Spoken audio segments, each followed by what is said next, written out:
Good morning to everyone. And आज जिस topic के ऊपर बात करेंगे वो है एनिमल टिश्यू।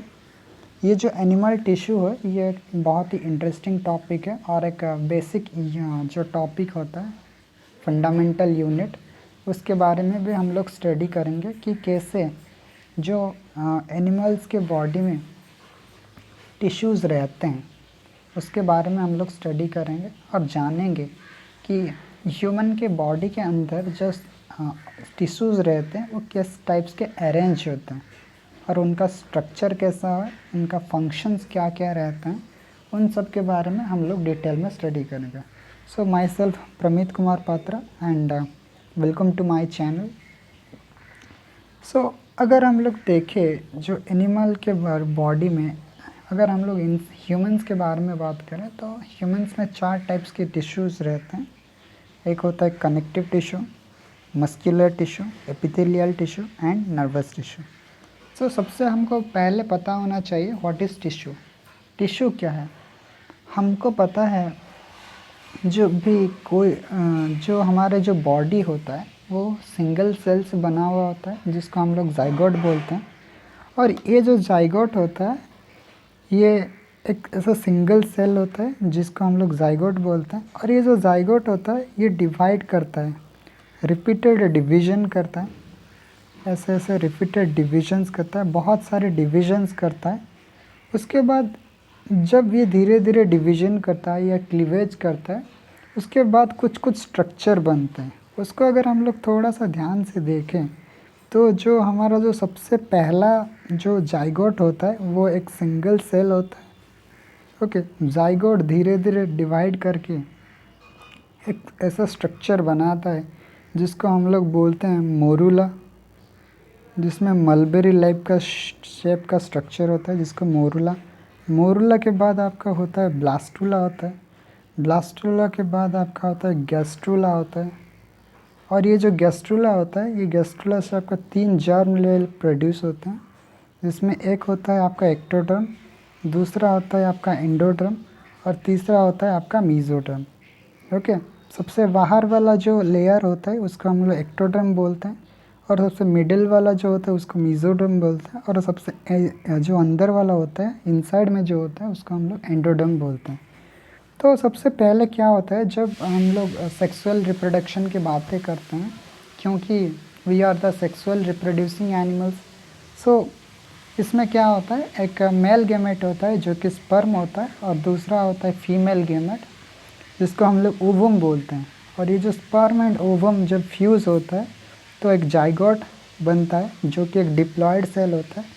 और जाइगोट क्या करता है, repeated cleavage and mitotic divisions करता है जिसमें एक मलबेरी लाइक शेप का स्ट्रक्चर बनता है, उसको हम लोग मोरूला बोलते हैं। मोरूला के बाद आता है आपका ब्लास्टुला आता है, ब्लास्टुला के बाद आपका गैस्ट्रुला बनता है। और ये जो गैस्ट्रुला होता है ये गैस्ट्रुला से आपका 3 जर्म लेयर बनता है। और ये जो 3 जर्म लेयर होता है उनमें से सबसे बाहर वाला जो जर्म लेयर होता है उसको एक्टोडर्म बोलते हैं, मिडिल वाला उसको मेसोडर्म और सबसे अंदर वाला उसको एंडोडर्म बोलते हैं। तो ये जो 3 टाइप का जर्म लेयर होते हैं यही जर्म लेयर से आपका टिश्यू बनता है। ओके, उसके बारे में हम लोग थोड़ा सा भी देखेंगे। तो जैसे कि मैंने बताया था ये जो टिश्यू होता है एक ग्रुप ऑफ सेल्स होता है, मतलब सेल्स का एक ग्रुप होता है जिनका एक ओरिजिन कॉमन रहता है, कॉमन ओरिजिन रहता है, मतलब सब सारे सेल्स एक ही सेल से ओरिजिनेट होते हैं, प्रोड्यूस होते हैं। और ये जो सेल्स रहते हैं ऐसे ऐसे बहुत सारे सेल्स रहते हैं, इन सब का फंक्शंस भी कॉमन रहता है। मतलब ये जो सारे सेल्स रहते हैं इनका फंक्शंस भी क्या रहता है, कॉमन रहता है। मतलब a group of cells having common origin and performing a common function, उसी को हम लोग टिश्यू बोलते हैं। और टिश्यू के बीच में खाली सेल्स नहीं रहता है, उसके बीच में कुछ ऐसे ऐसे स्ट्रक्चर्स प्रेजेंट रहते हैं जिसको हम लोग एक्स्ट्रा सेल्यूलर मैट्रिक्स भी बोलते हैं। ये जो इनके बीच में जो ऐसा ऐसा स्ट्रक्चर रहता है इसको हम लोग क्या बोलते हैं, एक्स्ट्रा सेल्यूलर मैट्रिक्स भी बोलते हैं। ये जो एक्स्ट्रा सेल्यूलर मैट्रिक्स होता है ये बेसिकली एक ग्लू लाइक काम करता है जो कि सेल्स को एक कनेक्ट करके रखने में हेल्प करता है। तो ये कुछ बेसिक इंट्रोडक्शंस था अबाउट द टिश्यू। नेक्स्ट आगे हम लोग कुछ हिस्ट्री के बारे में देखेंगे, जिसमें ये जो सेल, ये जो टिश्यू रहता है, ये टिश्यू को पहले फ्रेंच एनाटोमिस्ट एक थे जो कि बिचेट, उन्होंने दिए थे टिश्यू का नाम। और ये जो मार्सेलो जो मैल्पिगी है और एक साइंटिस्ट रहते हैं, इनको हम लोग फाउंडर ऑफ हिस्टोलॉजी भी बोलते हैं। ये सबसे इम्पॉर्टेंट पॉइंट है। ऐसा भी क्वेश्चन आता है कि who is the founder of the histology, तो उसका आंसर होगा मार्सेलो मैल्पिगी। ये एक इटालियन साइंटिस्ट। और ये जो टिश्यू के बारे में हम लोग स्टडी करते हैं, ये स्टडी को हम लोग हिस्टोलॉजी भी बोलते हैं। तो ये चीज़ें भी कुछ इम्पॉर्टेंट पॉइंट्स हैं। जैसे ये एक इम्पॉर्टेंट पॉइंट है, जब भी हम लोग टिश्यू के बारे में स्टडी करते हैं, वो स्टडी को हम लोग क्या बोलते हैं, हिस्टोलॉजी बोलते हैं। ओके, तो ये कुछ हिस्ट्री, थोड़ा थोड़ा चीज़ें, साइंटिस्ट का नाम याद रखना पड़ता है, क्योंकि ये सब बीच बीच में क्वेश्चंस आ जाते हैं। नेक्स्ट, जैसे मैंने कि बताया था कि जो हमारे बॉडी में 4 टाइप का टिश्यू रहता है। एक होता है एपिथेलियल टिश्यू, दूसरा होता है कनेक्टिव, तीसरा मस्कुलर एंड फोर्थ होता है नर्वस टिश्यू। ये जो एपिथेलियल टिश्यू होता है, वो तीनों जर्म लेयर से मिलकर बना हुआ था, जो कि मैंने अभी रिसेंटली बताया कि कैसे जर्म लेयर बनता है। ओके, तो एपिथेलियल टिश्यू एक ऐसा टिश्यू होता है, एपिथेलियल टिश्यू ये एक स्पेशल टाइप का टिश्यू रहता है, जो कि तीनों जर्म लेयर से मिलकर बना हुआ होता है। एक होता है एक्टोडर्म, एंडोडर्म और एक होता है मेसोडर्म। अगर इसका थोड़ा सा एग्जाम्पल ले जाए, अगर आप देखोगे आपका जो स्किन होता है, वो भी स्किन में कुछ एपिथेलियल टिश्यूज़ पाए जाते हैं। ओके, एंड वो जो एपिथेलियल टिश्यू बनता है वो आपका एक्टोडर्म से बनता है। अगर आप अपना जो डाइजेस्टिव सिस्टम होता है, उसका जो इनर लाइनिंग में जो एपिथेलियल टिश्यू रहता है, वो आपका एंडोडर्म से बनता है। और आपको पता होगा जो सिलोम होता है, सिलोम में भी एक एपिथेलियम रहता है, उसको हम लोग सिलोमिक एपिथेलियम बोलते हैं, जो कि मेसोडर्म से ओरिजिनेट होता है। मतलब कुछ एपिथेलियल टिश्यू ऐसे भी होते हैं जो कि एक्टोडर्म से ओरिजिनेट होते हैं, कुछ एपिथेलियल टिश्यू ऐसे होते हैं जो कि मेसोडर्म से ओरिजिनेट होते हैं, और कुछ एपिथेलियल टिश्यू ऐसे होते हैं जो कि आपका एंडोडर्म से ओरिजिनेट होता है। ये जो एपिथेलियल टिश्यू होता है, उसका कुछ जनरल फंक्शंस रहता है जो कि प्रोटेक्शन में हेल्प करते हैं। जैसे कि मैंने आपको अभी बताया, जो आपकी स्किन में जो एपिथेलियल टिश्यू रहते हैं, वो आपको बॉडी को एक प्रोटेक्शन देता है, कोई भी वायरस, बैक्टीरिया या फिर एनी पैथोजन के अगेंस्ट एक प्रोटेक्शन देता है। उसके बाद कुछ सिक्रेशन करता है, जिसको हम लोग आगे देखेंगे। एंड आपका जो डाइजेस्टिव सिस्टम का जो इनर लाइनिंग में जो एपिथेलियल टिश्यू रहते हैं, ओके, जिसके ऊपर बहुत सारे ऐसे माइक्रोविलाई लाइक स्ट्रक्चर्स पाया जाता है, वो कि क्या करता है, एब्जॉर्प्शन करने में चीज़ों को हेल्प करता है। ओके, उसके साथ साथ कुछ चीज़ें एक्सक्रेशन में हेल्प करता है और रिप्रोडक्शन में भी काम करता है।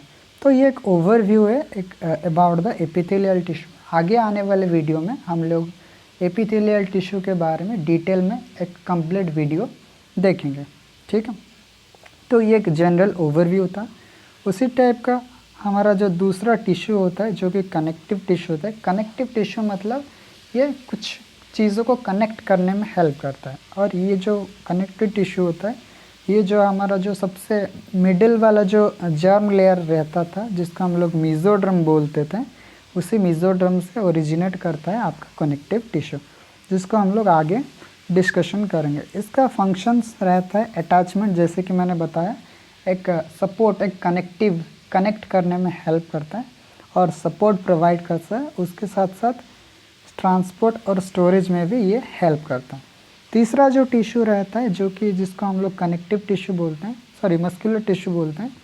ये जो मस्कुलर टिश्यू होता है, ये भी मेसोडर्म से ओरिजिनेट होता है, जो कि आपको पता होगा हमारा जो मसल्स रहते हैं, वो जनरली आपको लोकोमोशन करने में भी हेल्प करते हैं, कुछ कॉन्ट्रैक्शन करने में भी हेल्प करता है, जिसके वजह से हम लोग क्या करते हैं, लोकोमोशन करते हैं, जिसको हम लोग आगे नेक्स्ट वीडियो में डिस्कशन करेंगे। और जो फोर्थ पॉइंट है जिसके बारे में आज हम लोग स्टडी करेंगे, वो है आपका connective tissue, sorry nervous tissue. आप लोगों ने सब बच्चों ने पढ़ा होगा जो नर्वस टिश्यू होता है, आपने पढ़ा होगा एक रिफ्लेक्स एक्शंस होता है, उसके बारे में भी हम लोग स्टडी करेंगे। ये जो नर्वस टिश्यू होता है ये बेसिकली एक्टोडर्म से ओरिजिनेट करता है, मतलब जो कि सबसे बाहर वाला, जो कि सबसे आउटर मोस्ट जर्म लेयर होता है, ओके, उससे क्या करता है आपका नर्वस टिश्यू ओरिजिनेट करता है, ठीक है। तो इसके बारे में आज हम लोग स्टडी करेंगे। नर्वस टिश्यू पढ़ने से पहले एक चीज़ आपने आपका जो प्रीवियस बुक्स वगैरह में देखे होंगे, एक चीज़ होता है जिसको हम लोग बोलते हैं रिफ्लेक्स एक्शंस बोलते हैं। ये रिफ्लेक्स एक्शन कैसे होते हैं देखो। पहले अगर हम लोग बात करें जो हमारा जो ये जो हैंड होता है या फिर कोई भी सेंस ऑर्गन रहता है, अगर आप अपने हैंड की बात करते हैं तो ये जो फिंगर्स रहते हैं, ये फिंगर्स के ऊपर हमारे कुछ रिसेप्टर्स रहते हैं। इसको मैं थोड़ा सा दिखा देता हूँ। ये जो फिंगर्स रहते हैं, इस फिंगर्स के ऊपर कुछ रिसेप्टर्स रहते हैं। रिसेप्टर मतलब क्या, जैसे मान लो आपने कुछ चीज़ों को, जैसे आपने कुछ हॉट ऑब्जेक्ट के ऊपर टच कर लिया हो, तो आपके फिंगर्स में जो रिसेप्टर रहते हैं वो चीज़ों को सेंस करते हैं, रिसीव करते हैं, ओके। रिसीव करने के बाद क्या होता है, ये जो रिसेप्टर होते हैं वो एक्साइटेड होते हैं। एक्साइट होने के बाद वो एक नर्व इम्पल्स जनरेट करते हैं, एक सिग्नल जनरेट करते हैं, और वही सिग्नल क्या होता है आपका जो नर्व्स के थ्रू, आपके जो बॉडी में नर्व्स होते हैं, वही नर्व्स के थ्रू आपके बॉडी में जो सबसे इम्पोर्टेंट ऑर्गन होता है ब्रेन के पास जाता है। और ये जो ब्रेन होता है, ब्रेन चीज़ों को क्या करता है, प्रोसेस करता है, चीज़ों को प्रोसेसिंग करता है, और प्रोसेसिंग करने के बाद अपने मसल्स को एक सिग्नल देता है। मसल्स को सिग्नल देता है कि ये जो ऑब्जेक्ट है ये बहुत ही हॉट ऑब्जेक्ट है, आप इसके ऊपर हाथ निकाल लो। तो ये जो चीज़ें बिल्कुल यहाँ से लेकर यहाँ तक ये जो सिस्टम रहता है, ये जो पूरा एक्शन को ये एक रिफ्लेक्स एक्शन बोलते हैं, रिफ्लेक्स एक्शन बोलते हैं। और ये जो रिफ्लेक्स एक्शन होता है ये बेसिकली आपका नर्वस सिस्टम्स के द्वारा क्या होता है, नर्वस सिस्टम्स के द्वारा आपका कंट्रोल होता है। तो ये था एक बेसिक इंट्रोडक्शन। अब हम लोग देखेंगे ये जो नर्वस सिस्टम होता है, ये जो रिफ्लेक्स एक्शंस होता है, ये कैसे काम करता है, ये कैसे होता है, उसके बारे में आज हम लोग डिटेल में स्टडी करेंगे, ओके। तो जो नर्वस टिश्यू होता है उसके बारे में हम लोग पहले थोड़ा देख लेते हैं, उसके बारे में हम लोग देखेंगे क्या कुछ होता है। तो जो 4 टाइप का टिश्यू रहता था उसमें से एक टाइप का जो टिश्यू है जिसको हम लोग नर्वस टिश्यू बोलते हैं, और नर्वस टिश्यू का एज़ यूजुअल जो ओरिजिन होता है, मतलब ये कौन सा जर्म लेयर से प्रोड्यूस होता है, एक्टोडर्म से। बट ये चीज़ आपको याद रखना होगा, ये जो पूरा न्यूरल टिश्यू होता है या नर्वस टिश्यू होता है, ये एक्टोडर्म से ओरिजिनेट नहीं करता है। आगे हम लोग पढ़ेंगे कुछ सेल्स ऐसे होते हैं जिसको हम लोग कुछ सेल्स, जैसे कुछ सेल्स होते हैं जिसको हम लोग बोलते हैं ग्लायल सेल्स बोलते हैं, ओके। तो जब भी हम लोग नर्वस टिश्यू के बारे में बात करते हैं, हम जनरली न्यूरॉन्स के बारे में बात करते हैं, बट ये जो न्यूरॉन्स को छोड़कर कुछ और भी सेल्स होते हैं जिसको हम लोग ग्लायल सेल्स भी बोलते हैं, जिसको हम लोग क्या बोलते हैं, ग्लायल सेल्स भी बोलते हैं। और ये जो ग्लायल सेल्स होते हैं, इसको मैं लिख लेता हूँ, ये जो ग्लायल सेल्स होते हैं ये बेसिकली ये एक्टोडर्म से ओरिजिनेट नहीं करते हैं। ये किससे ओरिजिनेट करते हैं, ये मेसोडर्म से ओरिजिनेट करते हैं। तो ये चीज़ें आपको याद रखना पड़ेगा। ये जो नर्वस टिश्यू होता है उसका मेजॉरिटी जो बहुत न्यूरॉन्स वगैरह होते हैं ये सब एक्टोडर्म से ओरिजिनेट करता है, बट ये जो ग्लायल सेल्स होते हैं ये किस जर्म लेयर से ओरिजिनेट करता है, मेसोडर्म से ओरिजिनेट करता है, जो कि हमारा मिडिल में प्रेजेंट था। जो जर्म लेयर हमने पढ़ा था, सबसे ऊपर होता है एक्टोडर्म, सबसे मिडिल होता है मेसोडर्म, और सबसे अंदर होता है एंडोडर्म। और ये जो नर्वस टिश्यू होता है इसका कुछ स्पेशल प्रॉपर्टीज़ होते हैं। स्पेशल प्रॉपर्टीज़ मतलब जैसे हर टिश्यूज़ में कुछ यूनिक प्रॉपर्टी रहता है, तो उस टाइप में जो नर्वस टिश्यू होता है उसका एक स्पेशल प्रॉपर्टी रहता है कि वो एक्साइटेबिलिटी कर सकता है, मतलब एक्साइटेड हो सकता है, एंड कंडक्टिविटी कर सकता है। जैसे मैंने आपको अभी बताया, जब भी आप इस चीज़ को मैं थोड़ा सा इधर आपको दिखा देता हूँ। जैसे ये वाला पॉइंट्स के बारे में जब भी हम लोग बातें कर रहे थे कि कैसे नर्वस टिश्यू एक्साइटेबिलिटी होता है, मतलब कैसे एक्साइटेड होता है और कैसे कंडक्ट करता है। जैसे आपने कोई भी हॉट ऑब्जेक्ट को आपने टच कर लिया हो, आपके हाथ में जो रिसेप्टर रहते हैं वो एक्साइटेड हो जाते हैं। एक्साइट होने के बाद क्या करते हैं, वो एक नर्व इम्पल्स को क्रिएट करते हैं और वही नर्व इम्पल्स आपके जो नर्व्स होते हैं उसी थ्रू क्या करता है, वो एक सिग्नल जाता है आपके ब्रेन को और ब्रेन वो सिग्नल को प्रोसेस करता है। प्रोसेस करने के बाद आपका जो मसल्स होता है उसी को एक सिग्नल देता है कि आप हाथ उठा लो। तो इसमें जो ये जो सारे प्रोसेसेस हुआ, इसमें दो चीज़ बहुत ही इम्पॉर्टेंट रहते हैं। पहला चीज़ तो रहता है एक्साइटेबिलिटी।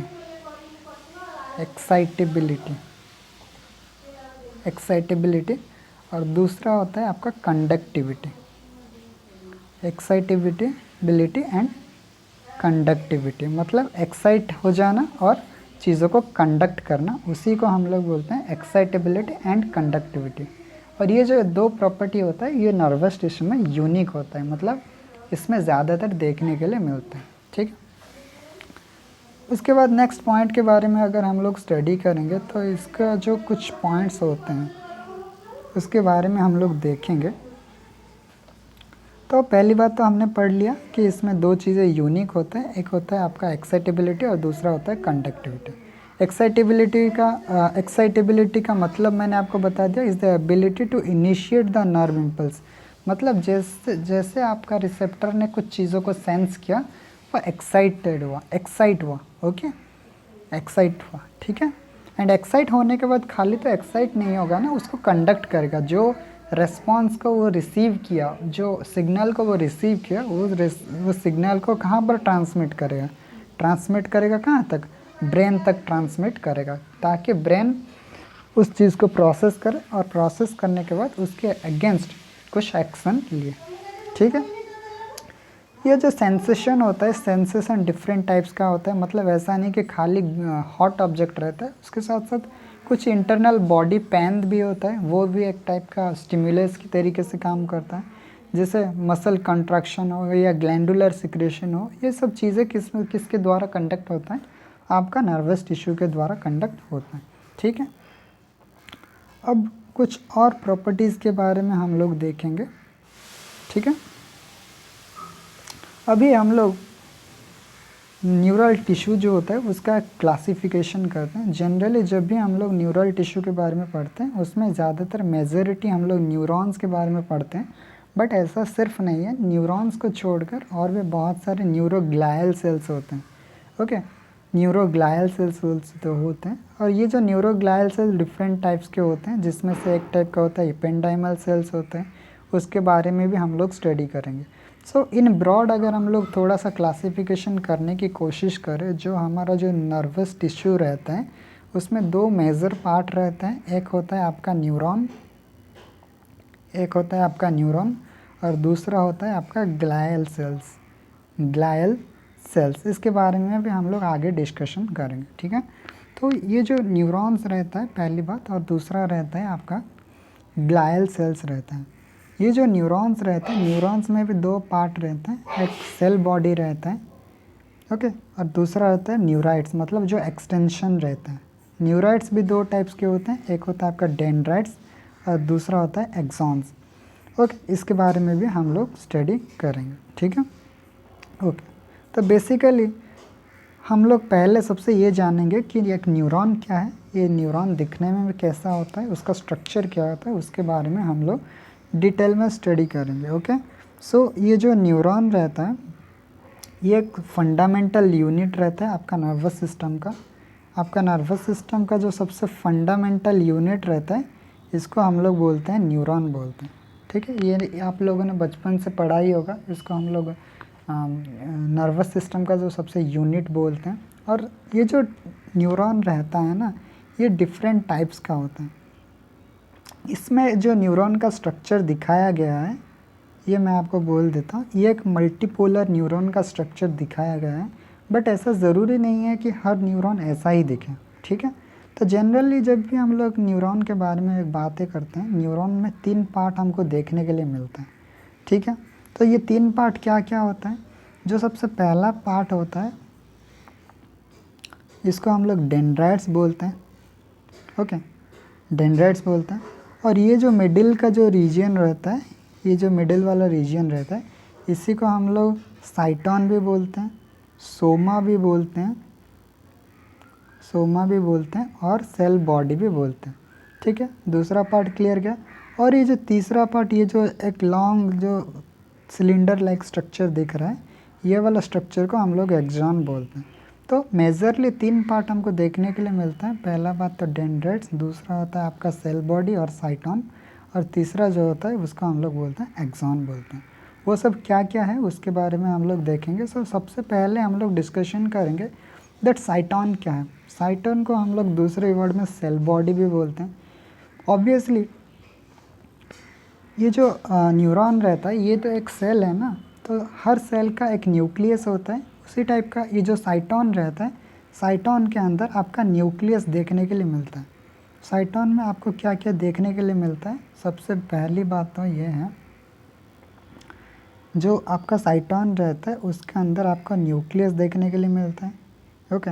न्यूक्लियस के अलावा जो जैसे हम लोग पढ़ते हैं हमारे नॉर्मल सेल में जैसे साइटोप्लाज्म रहता है, तो ये जो सेल बॉडी के अंदर जो साइटोप्लाज्म रहता है उसको हम लोग न्यूरोप्लाज्म बोलते हैं। उसको छोड़कर ये जो साइटोप्लाज्म के अंदर कुछ ऐसे स्ट्रक्चर रहते हैं जिसको हम लोग निसल्स ग्रैन्यूल्स भी बोलते हैं। ये जो निसल्स ग्रैन्यूल्स होते हैं ये राइबो न्यूक्लियो प्रोटीन रहते हैं, राइबो न्यूक्लियो प्रोटीन। ये राइबो न्यूक्लियो प्रोटीन का मतलब क्या होता है? मतलब इसमें आरएनए होता है, और आपका प्रोटीन भी रहता है। जैसे आप लोगों ने पढ़ा होगा राइबोसोम एक स्ट्रक्चर होता है, उसी को भी हम लोग एक राइबो न्यूक्लियो प्रोटीन बोलते हैं, क्योंकि उसमें भी आरएनए रहता है और प्रोटीन्स भी रहते हैं। सो उसी टाइप्स का ये जो निसल्स ग्रैन्यूल्स रहते हैं वो भी, जिसको हम लोग राइबो न्यूक्लियो प्रोटीन बोलते हैं। तो अभी तक हमने क्या क्या डिस्कशन किया? तो हमने पहला बात तो ये पढ़ लिया कि ये न्यूक्लियस क्या है, क्योंकि न्यूक्लियस हमको पता है ऑब्वियसली हर यूकैरियोटिक सेल में एक न्यूक्लियस होता है, तो ये सेल बॉडी के अंदर भी एक न्यूक्लियस होता है।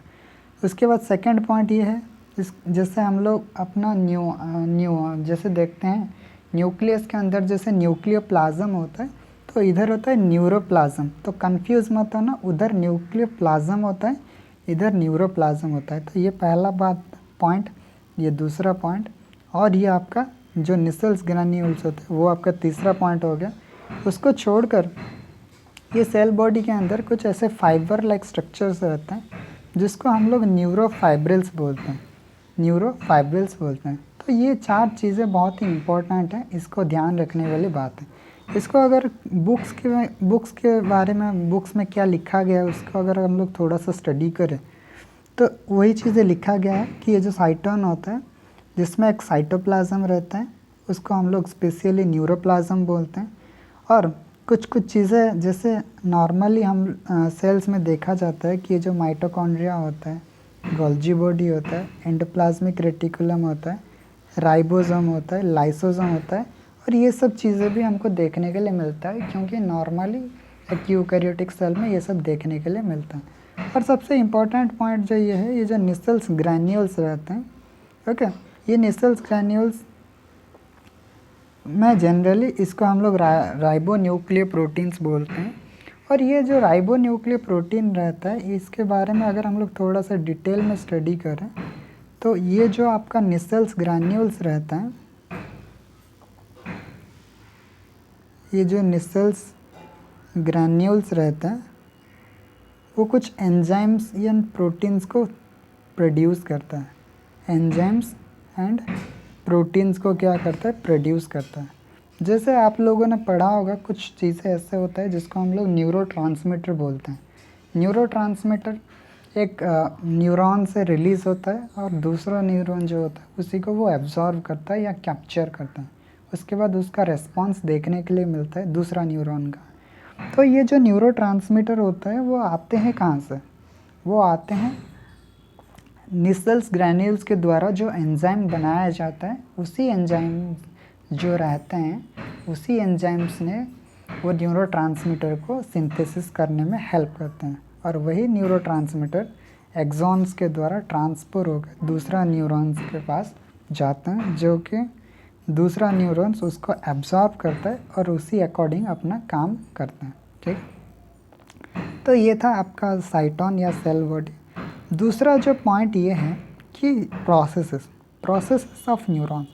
प्रोसेस ऑफ न्यूरॉन्स जो होते हैं, प्रोसेसेस में हम लोग दो चीज़ के बारे में पढ़ते हैं।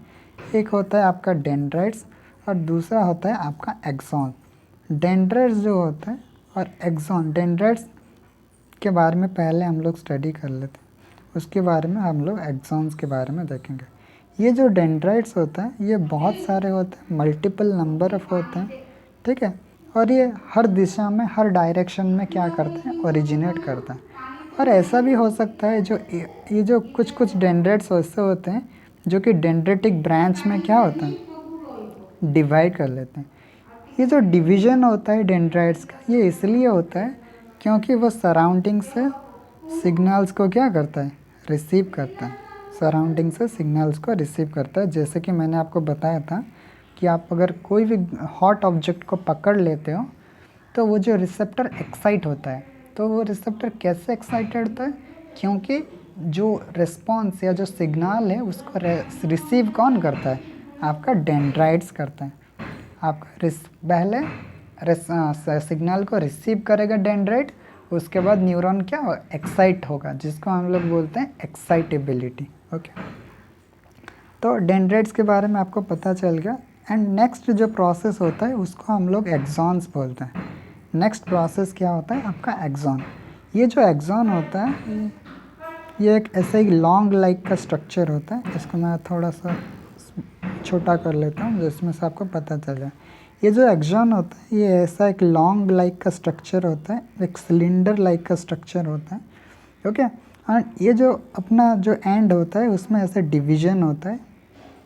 एक्सॉन का जो सबसे एंड पॉइंट होता है इसमें डिविजन्स रहता है, जिसको हम लोग एक्सॉन टर्मिनल्स भी बोलते हैं। जैसे ये वाला पॉइंट, ये जो पॉइंट्स होते हैं इसको हम लोग बोलते हैं एक्सॉन टर्मिनल, मतलब एंड पॉइंट बोलते हैं।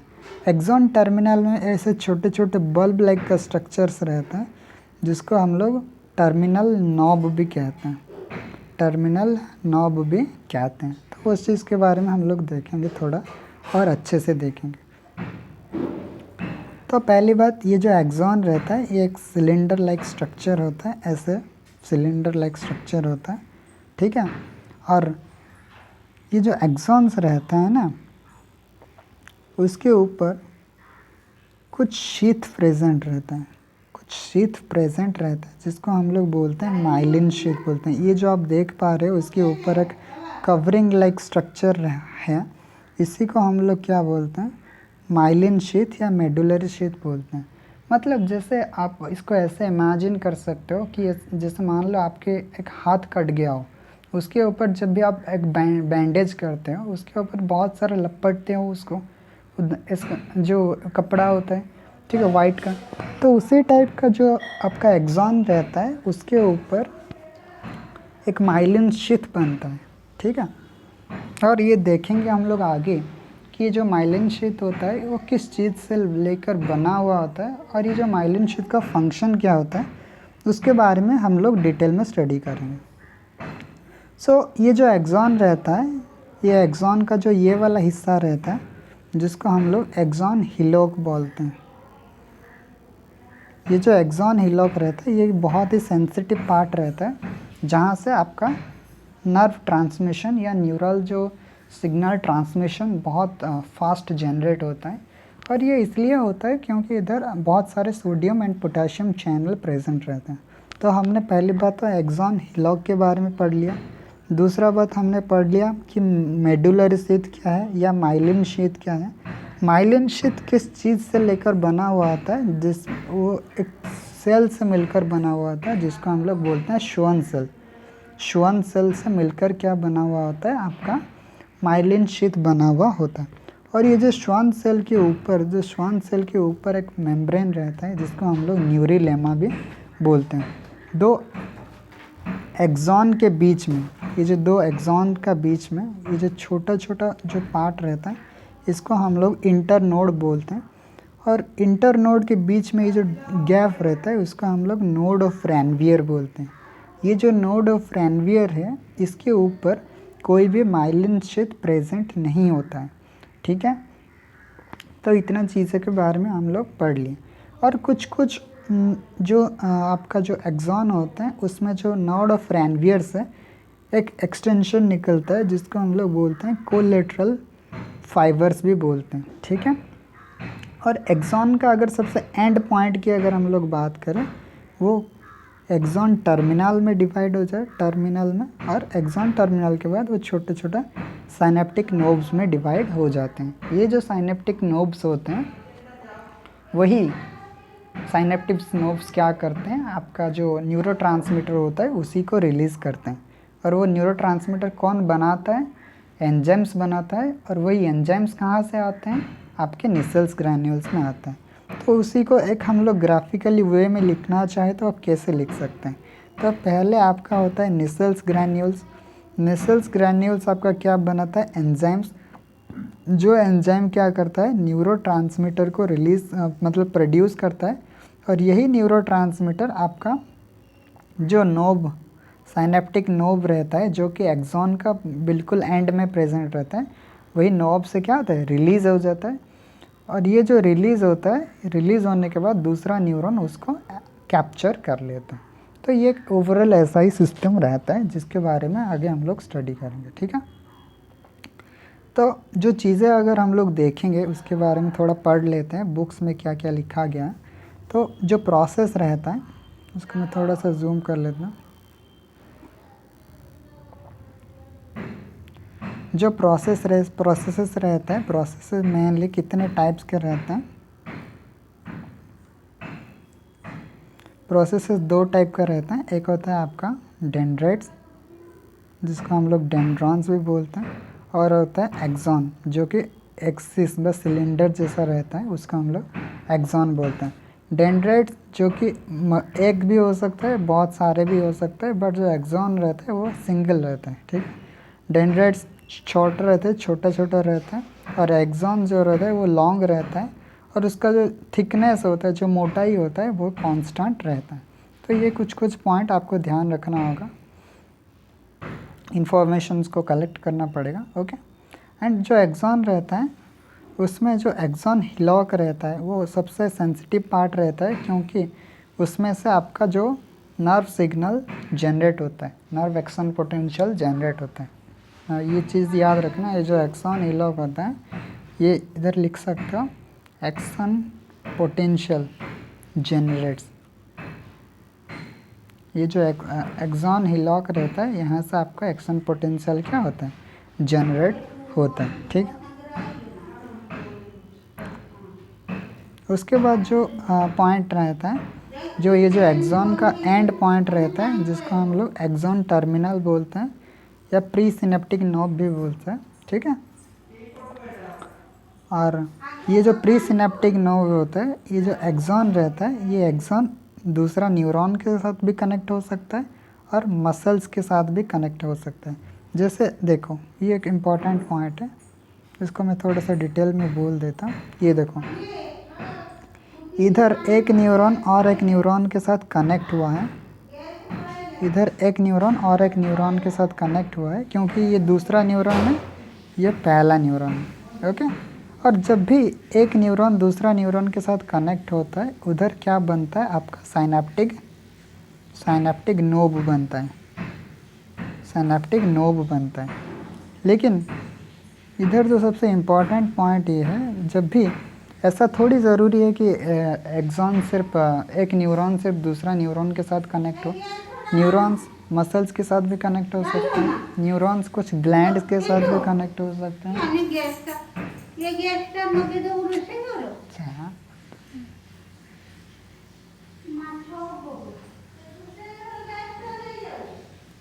एक न्यूरॉन जो होता है, ठीक है, तो वो दूसरा न्यूरॉन के साथ भी कनेक्ट हो सकता है और मसल्स के साथ भी कनेक्ट हो सकता है।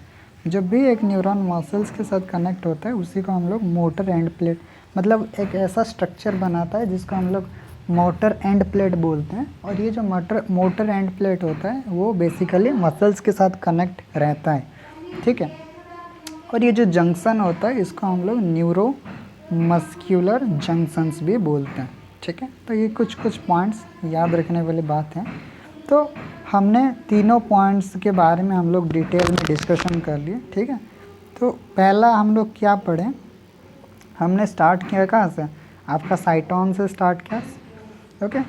जो साइटोन रहता है वो सेल बॉडी रहता है और एक रहता है प्रोसेसेस। साइटोन में हम लोग डेंड्राइट्स देखें, न्यूरोप्लाज्म के बारे में देखें, न्यूक्लियस देखें, न्यूरोफाइब्रिल्स देखें और निसल्स ग्रैन्यूल्स के बारे में स्टडी किया। उसके बाद हमने देखा एक्सॉन अपना प्रोसेसेस दो टाइप का रहता है, जिसमें से एक होता है आपका डेंड्राइट्स, दूसरा होता है आपका एक्सॉन्स, ठीक है। तो डेंड्राइट्स में देखिए बहुत सारे डेंड्रेटिक ब्रांचेस रहता है और ये जो डेंड्राइट्स होते हैं वो चीज़ों को अपना जो सिग्नल्स को क्या करते हैं, रिसीव करते हैं। रिसीव करने के बाद वो सेल बॉडी तक भेजते हैं। सेल बॉडी से फिर मैसेज जाता है कहाँ से, एक्सॉन्स के द्वारा मैसेज ट्रांसफ़र होता है या सिग्नल ट्रांसमिशन होता है। एक्सॉन्स में जब भी हम लोग देखें, एक्सॉन में कुछ पॉइंट्स के बारे में देखें, जैसे न्यूरिलेमा क्या होता है, श्वान सेल क्या होता है, ये सब के बारे में हम लोग डिटेल में देखेंगे। ये एक ओवरव्यू बस चल रहा है, ओके। एंड मेडुलरी शीथ या माइलिन शीथ के बारे में हम लोग स्टडी किया। उसके बाद हम लोग स्टडी किए न्यूरोफाइब्रिल्स क्या होता है, ओके। न्यूरोफाइब्रिल्स क्या होता है एंड नोड ऑफ रैनवियर देखे, जो कि दो इंटरनोड्स के बीच में जो गैप रहता है उसको हम लोग क्या बोलते हैं, नोड ऑफ रैनवियर बोलते हैं। और ये जो रैनवियर रहता है उसमें से कोलेटरल फाइबर्स निकलते हैं, ठीक है। और कुछ जो एक्सॉन रहता है वो साइनेप्टिक नर्व फॉर्मेशन करते हैं, जो कि इधर दूसरे न्यूरॉन के साथ कनेक्ट रह सकते हैं, या फिर कुछ एक्सॉन्स ऐसे भी होते हैं जो कि मोटर एंड प्लेट बनाते हैं, जो कि मसल्स के साथ कनेक्ट रहता है। और वो जो इस टाइप का जो कनेक्शन रहता है जिसमें एक न्यूरॉन एक मसल्स कनेक्ट रहते हैं, वो उसमें उसके बीच में एक जंक्शन रहता है। वो जो जंक्शंस को हम लोग न्यूरोमस्कुलर जंक्शंस बोलते हैं। तो ये था कुछ overview and about the neuron.